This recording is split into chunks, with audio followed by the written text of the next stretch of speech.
I mean, after all these years of physical activity, high performance sports and all that, actually, when it comes down to the thing, what do you value most about physical activity for yourself? It's the meditation part for me because I don't think anything. Um, it's like a zone out.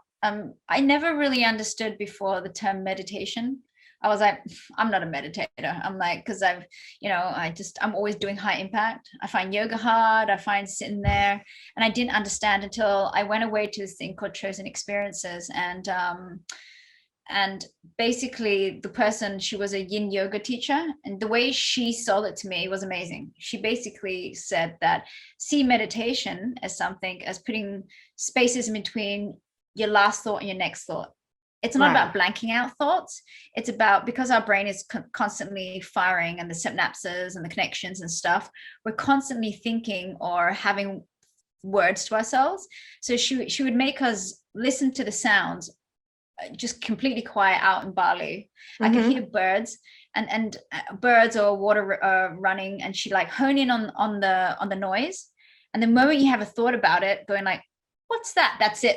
That's then change the next thing. And I realized I was changing every second because I was like, "Oh, a bird. Oh, what's that?" And I was asking, I was saying things to Yes. myself in my head, and that was actually my brain firing off again. I just couldn't be quiet.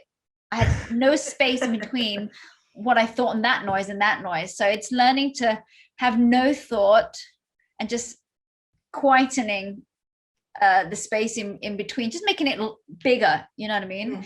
Mm-hmm. Um, and cycling does that for me. Cycling, running, when I go out there, I don't think a lot. It's not space out, or even a time out to myself. I have that space in between. I seem relaxed, Mm. um, focused, and I really enjoy myself.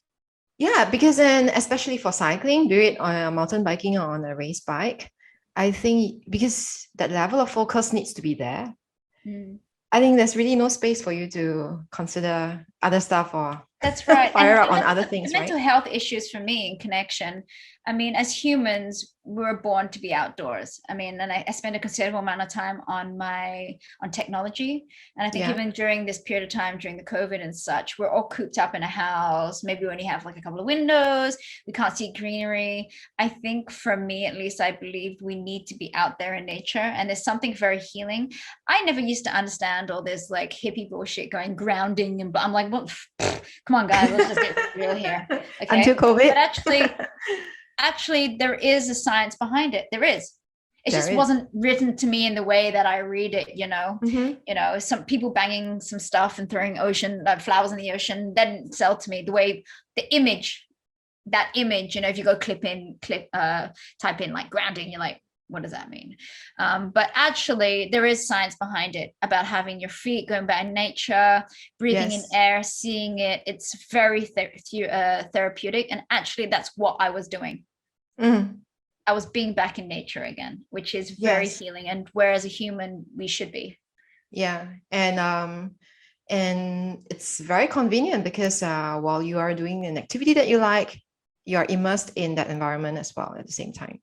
Yeah, exactly. It's an all-rounded approach, and I think, yeah, that's Mm. why I love it. I'm not staring at a screen, I'm outdoors, and that makes me the happiest.